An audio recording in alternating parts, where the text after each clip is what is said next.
The freezing rain that fell on two Apache brides outside the trading post would change everything.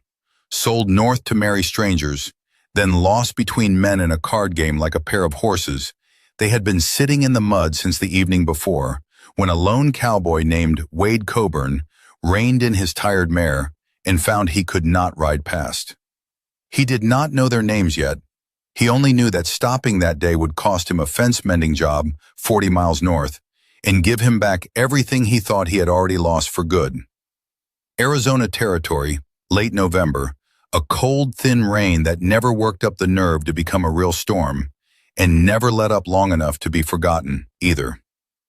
Wade Coburn was 49 years old, riding a blue roan mare with a Comanche arrowhead still lodged against the bone behind his left knee, a souvenir from a fight back in 1871 that ached worse every wet season than the one before it. 30 years of range work had left him with that knee, a slow way of talking, a bedroll that had been dry maybe one winter in 5, and not much else. No wife, no house, no children waiting anywhere, no letters to collect at any post office he could name. He was headed to a rancher's spread 40 miles past a river crossing, $35 a month, and his keep to pull fence through the cold months. It was not the kind of job a young man chased. It was the kind a man took when he'd stopped expecting his life to look like anything different than it already did. One low-paid job leading straight into the next. One town blurring into the one before it. Nobody standing at either end of the road waiting on him. He had learned to live inside that quiet a long time ago, the way a man learns to live with an old wound. It didn't stop hurting, it just stopped surprising him. He carried what he owned in 2 saddlebags and a bedroll, and it did not take long to name it all. A second shirt gone thin at the elbows, a razor, a good hat gone soft in the brim from years of rain, a photograph of parents long buried in East Texas soil he had not seen in 3 decades. He had worked ranches in 4 territories under a dozen different brands, none of them memorable enough to be worth the telling, and he had learned every one of the small, careful habits a man picks up when nobody is coming along behind him to catch a mistake. Check the cinch twice. Count the horses before dark. Never trust a stranger's coffee not to be watered. The knee ached worst in weather like this, a low, dull throb keeping time with the mare's steps. In some winters he swore he could feel the exact shape of the arrowhead still buried against the bone, the way you can feel the shape of a thing you have learned to carry without complaint. He smelled the wood smoke of the trading post before he ever saw its low adobe walls through the drizzle. The post itself carried the name Draper's Crossing, for the river ford it sat beside, though nobody Wade had ever met could name who Draper had actually been. He wasn't planning to stop there. He had a full canteen, dry matches wrapped in oilcloth, and no money to spare on anything the place might be selling. But as the mare picked her way past the wall, something low against the adobe made him turn his head, and that one small turn of the neck was the whole hinge that everything after it would swing on. 2 young Apache women sat pressed against the wall, out of the worst of the drip off the roofline, but nowhere near out of the rain itself.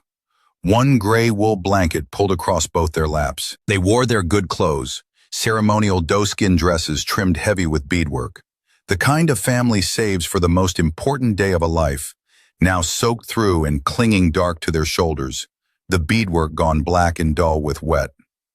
The older of the 2 lifted her face when the mare's shadow crossed her.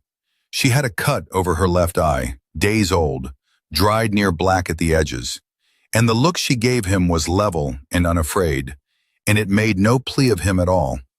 That was the part that stopped him cold. Not the rain soaking 2 strangers to the bone, not the mud they were sitting in, the simple fact that neither one of them was begging.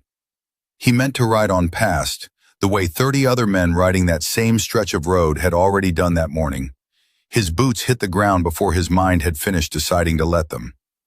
Inside, the trading post smelled of coffee, wet wool, and coal oil.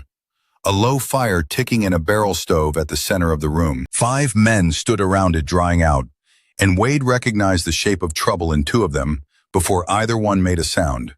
A heavy-set man named Bud Halloran, the kind who always did whatever was easiest and dressed it up afterward as simple bad luck. And beside him a stranger with a close-cropped red beard, whose eyes kept drifting to the door more than they ever settled on the fire. Neither man looked up when Wade came in dripping, and neither man looked away from the stove long enough to offer him room at it, which told Wade something about the pair of them all on its own, long before he learned the rest. A deck of cards sat stacked and squared on a barrel top near the two men, too neat for a game that had ended honestly, and a coil of new rope hung looped over Halloran's saddle, where it stood propped just inside the door. Rope a man carrying nothing to haul had no obvious use for. The German trader behind the counter, a big, soft-spoken man who missed very little that passed through his walls, poured Wade a coffee unbidden and laid out what had happened in short, plain sentences, because it was written all over Wade's face what had brought him in out of the wet. The two women's men, the trader explained, two brothers from a band camped up along the river, had ridden in the day before to trade hides and lay in supplies for the coming winter.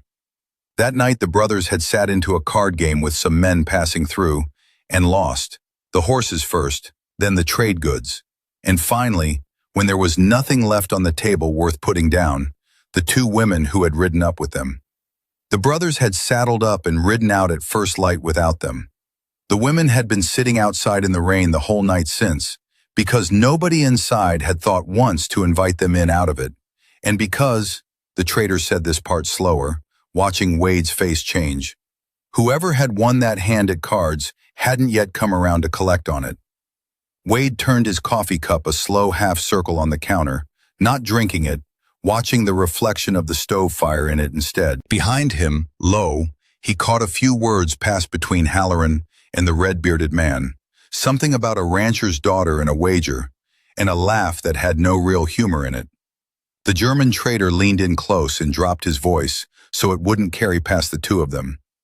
"Those two," he murmured, tipping his chin toward the stove without quite pointing, "have been sitting on that same hand of cards since sunup, waiting on the men who lost it to come back through and settle up proper.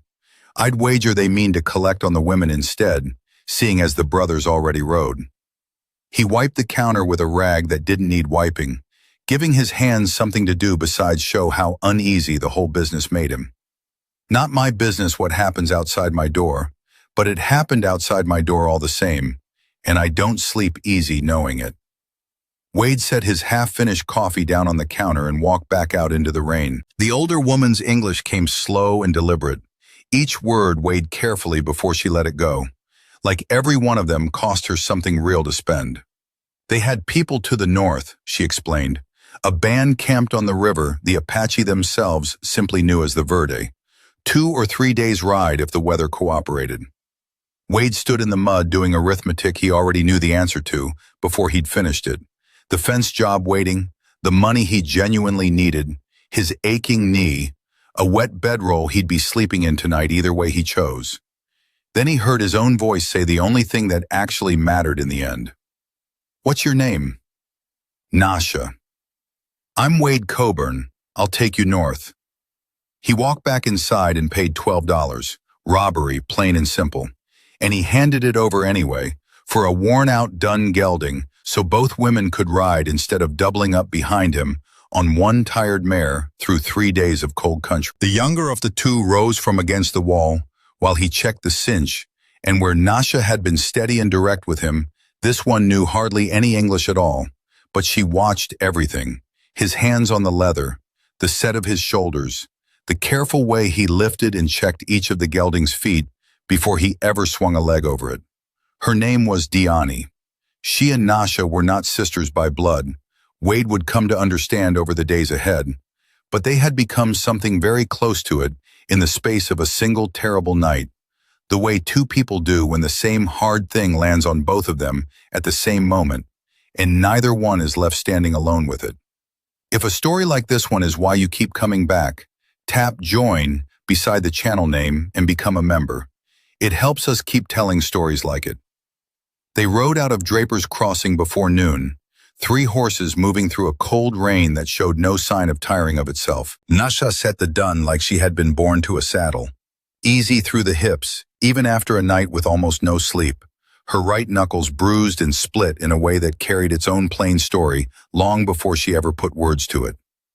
Dyani rode a length behind, quiet, watchful, a small bundle wrapped tight against her body that she guarded the way a person guards the last of something.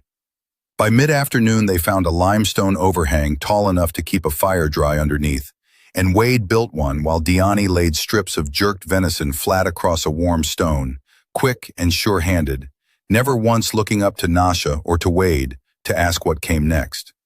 She simply did the next useful thing, the way people do who have had to learn early that waiting on permission rarely serves anyone well. Nascha caught Wade favoring his left leg as he crouched to feed the fire, and asked him plainly what had happened to it. No delicacy in the question at all. He told her about the arrowhead, still lodged there 11 years on, too close to the joint for any doctor west of Santa Fe to want the trouble of digging it out. She studied his knee a moment, the way she'd studied the Dunn's tendon earlier, then simply nodded, filing it away the same practical way she seemed to file everything else that crossed her path. "Cold makes it worse," she said. It wasn't a question. "Cold makes everything worse," Wade allowed, and for the first time since Draper's Crossing, something close to a smile crossed her face. The rain thinned toward evening into a fine gray mist that beaded on the horses' manes and on the wet doeskin still clinging to both women's shoulders, and the country around them opened into long sage flats, broken by dark stands of juniper, the far hills gone the color of a bruise under the low clouds. Wade kept the pace slow and even, watching the dun gelding stride for any sign of the long night it had spent standing unsheltered before he'd bought it. But the animal settled into the work without complaint, the way a tired horse will when it senses it has finally landed somewhere useful. Nascha rode a little ahead of Dyani the whole afternoon, angling herself so she could see the trail forward and glance back at her companion at the same time. A habit Wade recognized because he had ridden drag on enough cattle drives to know exactly what watching over something looked like from the saddle. That night, at an old scouts camp, the two women seemed to know from some earlier, easier crossing of this same country. Dyani unwrapped the small bundle at last, a needle, thread, and a twist of dried herbs she had somehow kept dry through the whole ordeal. And by firelight she cleaned and packed the cut over Nascha's eye, her fingers gentle, exact, unhurried. Wade sat a little apart tending the horses, giving the two women the kind of room he understood two people who had just lost nearly everything might need. But Nascha kept on into the dark anyway, like she'd already decided somewhere along the ride that he had earned whatever truth she gave him. They had been brought north, she said, to be sold. Not traded, sold, dressed up afterward in nicer words, men in a border town paying her brothers to bring her and Dyani south to marry strangers neither of them had ever laid eyes on. When Dyani understood what was actually happening and fought against it, they struck her. When Nascha said she would sooner walk home alone through open country than go, one of the men struck her too. "I hit back," she said, flat, no pride in it and no shame in it either, just a fact laid down between them like a stone set on the ground. Then the card game happened. They lost us the same as they would lose a horse. Wade didn't answer right away. When he finally did speak, it wasn't really an answer at all, only the plain truth of the thing. "I don't rightly know why I stopped," he admitted, when Nascha finally put the question to him that had clearly been sitting behind her eyes since he first climbed down off his mare in the rain. Why he, and not one of the 30 other riders who'd passed that wall that same wet morning? "My horse was already pointed north, same as theirs. I just stopped." It wasn't much of an answer. Somewhere in the firelight, Nascha seemed to decide it was exactly the right one anyway. The second day broke clear and hard cold, the kind of cold that turns a man's breath to smoke and rings a horse's shod hooves against frozen ground. And somewhere in those long, bright miles, the careful silence between the three of them began, slowly, to loosen into something closer to talk. At noon, when the dun came up favoring its off-fore, Nascha slid down without being asked, ran her palm along the tendon, and had Dyani hand over a twist of some gray-green leaf from her herb bundle, which she crushed between two stones and packed against the swelling before they rode on. The whole business done in under 5 minutes, without a wasted motion, and Wade found himself watching her hands the same careful way he watched a good hand work a rope. Nascha told him she was 26, widowed young at 20, when a chest sickness took her husband over the course of one bad winter. No children to carry forward from the marriage. She lived at her mother's camp on the river, helped raise her brother's children as though they were her own, and was known through the whole band for a rare gift. She could read a hurt plant or a hurt person with the same quiet, exact skill, and could tan a hide finer than anyone else within 2 days' ride in any direction. Knowledge she carried without a trace of needing anyone to notice it. Her husband, she said, had been a quiet, steady man himself, a good hunter who had taught her to shoot and to set a snare and to read weather in the shape of clouds, long before the chest sickness took him in a single hard winter. And she spoke of him without any of the careful distance Wade expected, the way a person speaks of a good year, rather than a wound still raw. She had grieved him fully, she told Wade, in the proper way her people grieved, and had come out the other side of it whole, rather than broken, which was, she said, the only way grief was any good to anyone. Wade gave his own life back to her in short, plain pieces, the way a man does who isn't much used to accounting for it out loud. East Texas cattle country as a boy, his father dead in a fall from a spooked horse when Wade was 16, and Wade riding west inside the month after, because there was nothing left worth staying in that country for. 30 years of range work after that, and a hard stretch pushing army remounts through country that chewed up men and horses in equal measure. A woman in Santa Fe named Marcia once, who had waited on him longer than good sense should have allowed her to, and who had finally married a man who ran a hardware store and could actually be counted on to stay put in one town. He had gone back through Santa Fe years later on some forgettable job, and had stood across the street from that hardware store for the better part of an hour without ever once crossing it, watching lamplight move behind the windows of a life that could have been his and simply wasn't. And then he had ridden on, the way he always rode on, because riding on was the only thing he had ever gotten reliably good at. Nascha took in the whole of it without once interrupting, then gave him the truest thing anyone had put to him in years, plain as water finding its way downhill. You are lonely. Not the kind that comes from being alone today, the kind that comes from being alone too long, until a man forgets there's any other way to be. Later that evening, when she believed Wade couldn't hear it, Dyani offered a handful of quiet words to Nascha in their own language, with a small nod toward the fire where Wade sat cleaning his rifle by feel in the near dark.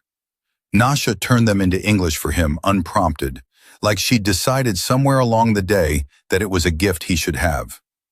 She says you have a good face, an honest face. Then quieter, her own words this time, and not Dyani's. I explained to her, you're the kind of man who cuts boughs down for other people to sleep warm on, and never once expects thanks for doing it. Trouble found them on the afternoon of the second day. 4 riders came up hard from the south, dust turning to mud spray under their horses' hooves in the thin standing water. And among them, unmistakable even at that distance, Bud Halloran and the red-bearded stranger from the trading post stove, riding the same direction Wade and the 2 women were riding, and riding it fast. Nascha's whole face changed the instant she made them out. Those 2 men, she explained quickly, had been standing close by the card game the night before, close enough in her reckoning to have had a hand in whatever bargain had been struck over her and Dyani once the cards were down. And the trader back at the crossing had a way of taking in every word passing through his walls and repeating none of it for free to anyone at all. Wade thought of the trader's slow, careful voice back at the counter, and how much the man had seemed to see without ever once looking directly at anyone, and understood then that word had traveled down some quiet chain the moment he'd ridden out of that trading post with 2 women who were supposed, by somebody's reckoning, to belong to another man entirely. He turned the horses east off the main trail, onto a longer, harder route he half remembered from some other job in some other year. A traverse across loose gray shale that rattled and slid treacherously under each hoof. Then a narrow canyon crossing beneath a red rock formation, shaped, Nascha told him, like a man kneeling in prayer. They picked their way through it, slow and careful. Wade riding point and testing the footing before he ever trusted the others behind him to it. And by the time dusk came down, the riders chasing them had lost the trail entirely, somewhere back on the shale. Twice through that stretch, Wade had them all dismount and stand still in the lee of a rock outcrop, one gloved hand on the dun's nose to keep it from calling out to the mare, while distant hoofbeats carried and faded and carried again on the wind below them, close enough once that Wade could make out Halloran's voice, though not the words, echoing flat off the canyon wall.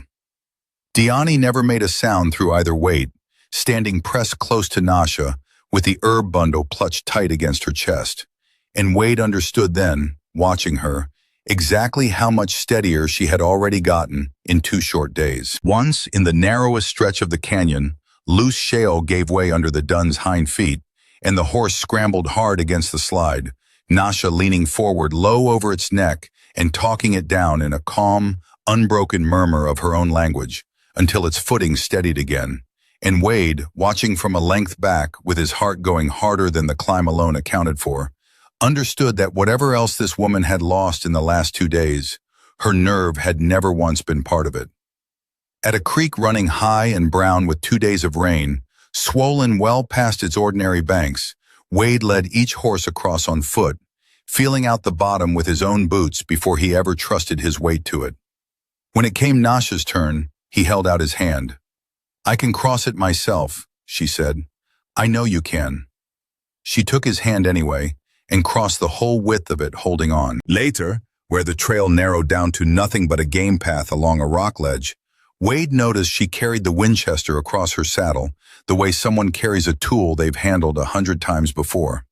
The grip of a woman taught by a husband who had believed, plainly and without argument, that a wife ought to know how to defend herself in open country.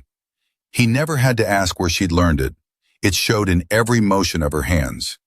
They camped that second night higher and colder than the first, thin patches of old snow still holding in the shadow draws, and Wade cut fresh pine boughs and laid them thick across the frozen ground before either woman tried to sleep on it. Nascha watched him do it without a word, and once he'd finished, she named out loud, one by one, everything she had watched him do since the moment he first climbed down at the trading post wall, laying each piece down like she was building something real out of them, right there by the fire. You stopped your horse when no other man riding that road did. You bought a second horse so we wouldn't have to ride double through the cold. You left paying work sitting on the road behind you, unclaimed. You turned us off the main trail the moment those riders came, before I even had to ask it of you. And tonight you cut boughs so 2 strangers wouldn't have to sleep on frozen dirt. She looked into the fire, not at him, when she said the rest of it. That is what steady looks like. A man who has done good, quiet work his whole life, and never once had anybody standing close enough to notice. I believe I've been wanting to stop moving for a good while now, Wade said, watching the flames the same as she was, rather than her. I just never once had a place worth stopping for. Now, Nascha said, you might. Wade thought oddly of his father just then, a quiet man who had never once in Wade's memory sat still long enough for anyone to notice him doing good work, and who had died young enough that Wade had spent 30 years since without a single soul left alive who remembered him properly. It struck Wade, sitting on frozen pine boughs 3 days from anywhere, that he had spent most of his own life trying not to become exactly that, a man nobody got around to noticing until it was too late to matter. Nascha, it seemed, had noticed him on the very first afternoon. The fire popped low and settled between them, and for a long while after that, neither one of them broke the quiet, because some things land better left standing on their own. Before this trail runs out, tap join beside the channel name and become a channel member. It costs nothing but a tap, and it means a great deal to this small crew. They came down to the river on the clear, cold morning of the 3rd day, smoke rising thin from brush and timber shelters below them.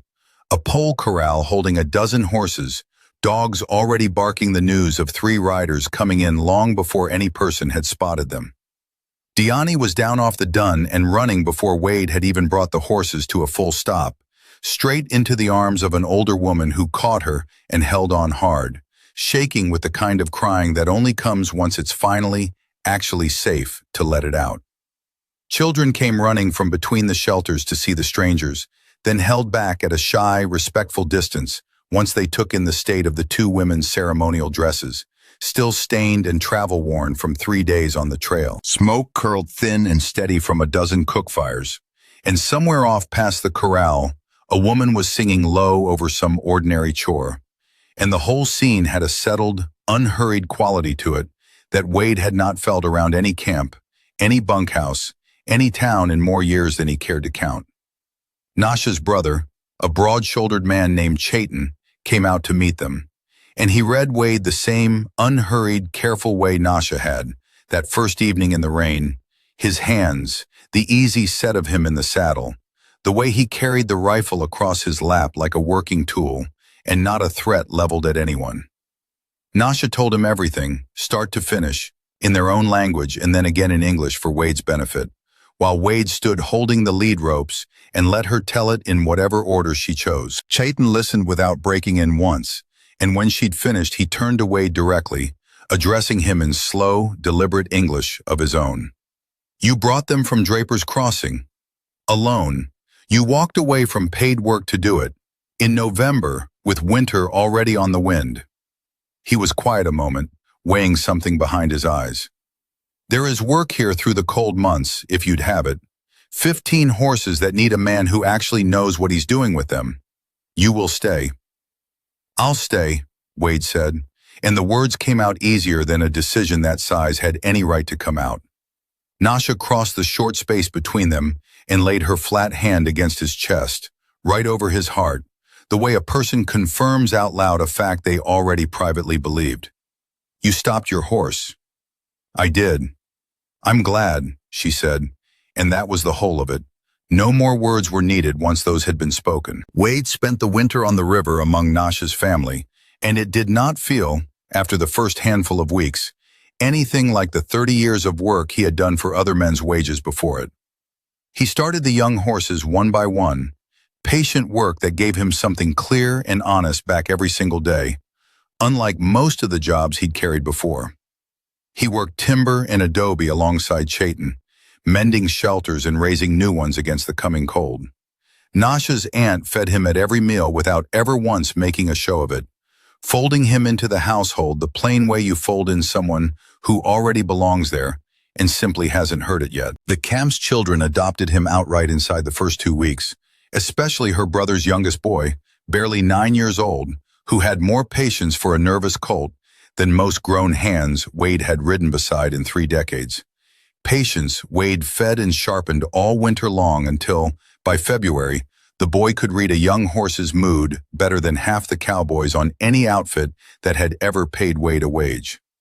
Some evenings the whole camp gathered around a single central fire to eat together, and Wade learned to sit through those meals without once reaching for words he didn't have in their language, content instead to pass a bowl, mend a bridle by firelight, or simply listen to talk rolling past him in a tongue he was only beginning to learn a handful of words in.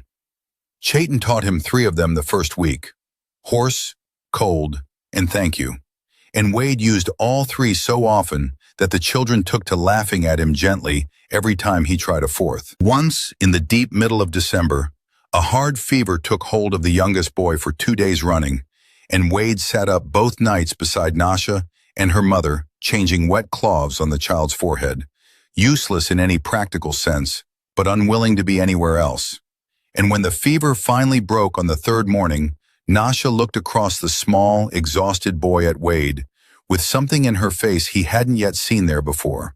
Not gratitude exactly, but a kind of quiet accounting, the same way she'd once named out loud everything he'd done on the trail. Dyani healed slowly, and then, it seemed, all at once, the way people often do, her color returned first, then her laugh, low and quick, and then a kind of settled steadiness that Wade recognized because he had begun to feel the same thing taking root, quietly, in his own chest.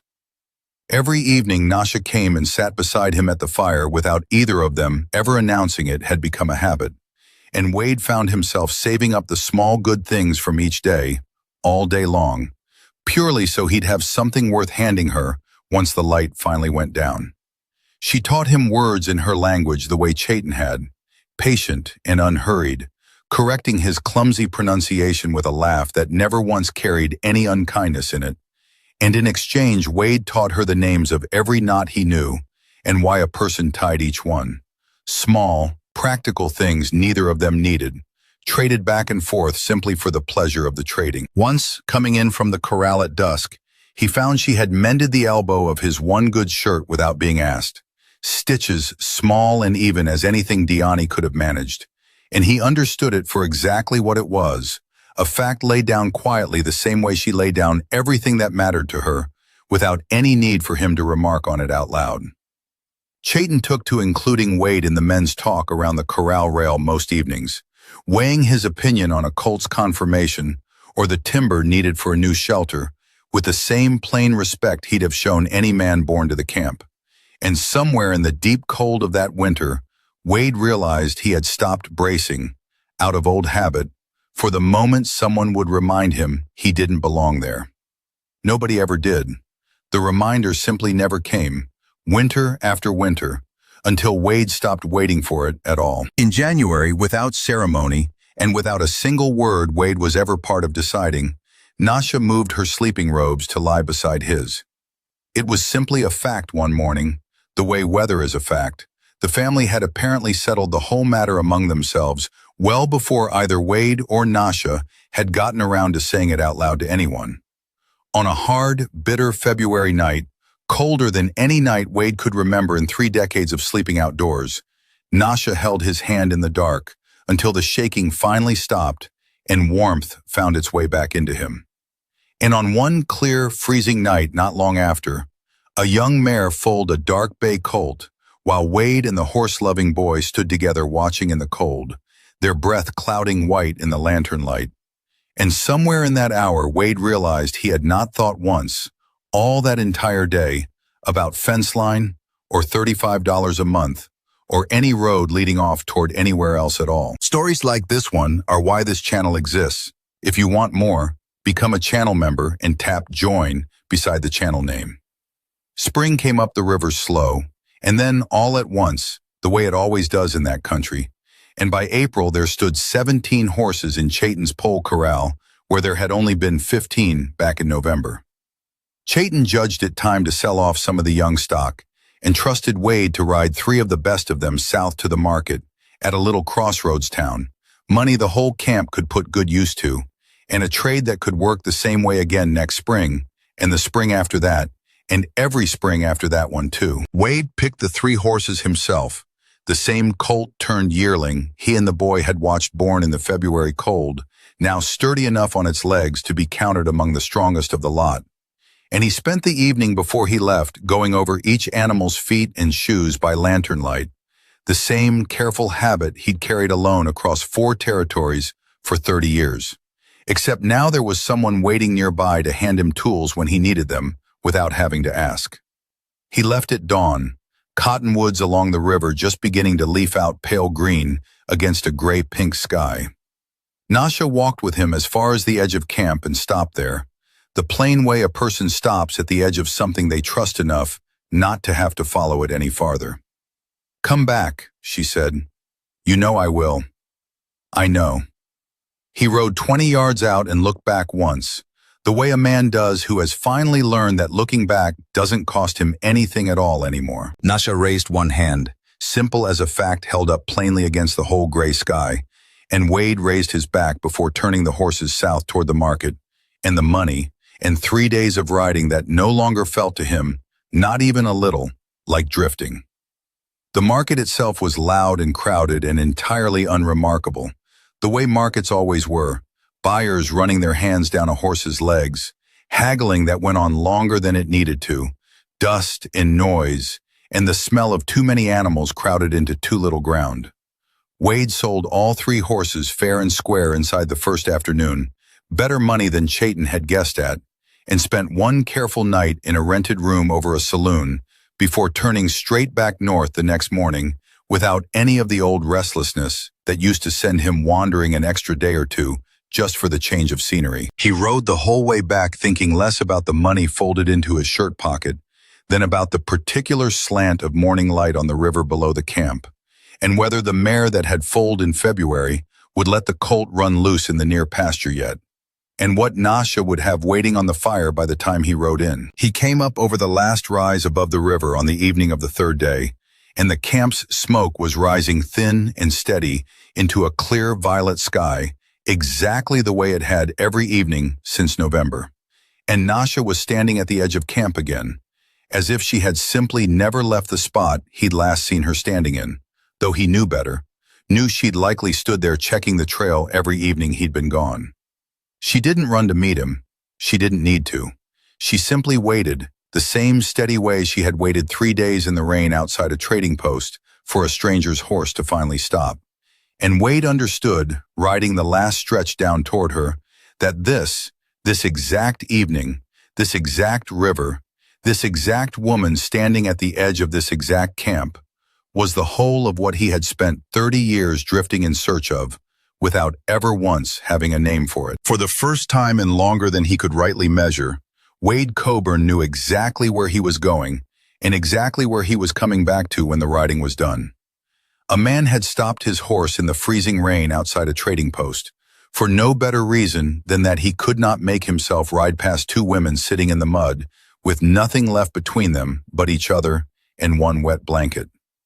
Everything else that followed, the long winter, the 17 horses, a boy who loved them nearly as much as Wade did, Dyani's slow returning laugh, Nascha's flat hand pressed once over his heart, every last piece of it had come from that one small, unremarkable decision to get down off a tired mare in the rain, instead of riding on past like everybody else that morning already had. Nascha never did marry him inside any church, and neither one of them ever once thought of it in those terms. There was no ceremony, no gathered crowd of witnesses, no single date either of them could point back to and name as the true beginning of the thing. There was only a woman moving her robes a few feet to the left one quiet January morning, and a man who had spent 30 years believing he belonged nowhere in particular, finally understanding that belonging was never a place a man goes looking for. It is a person, or two, who decide, without much fuss or ceremony at all, that you are the one who gets to stay. Dyani stayed too, safe among her own people for the first time since that terrible night outside Draper's Crossing, her needle and thread and dried herbs put back to their old, ordinary purposes, mending small, everyday things instead of wounds. And every spring after that first one, when Wade rode south with horses to sell, he came home again exactly the way he had promised he would, because a man who finally has a place worth returning to learns, faster than almost anything else in this life, never to waste a single chance to prove that he means it.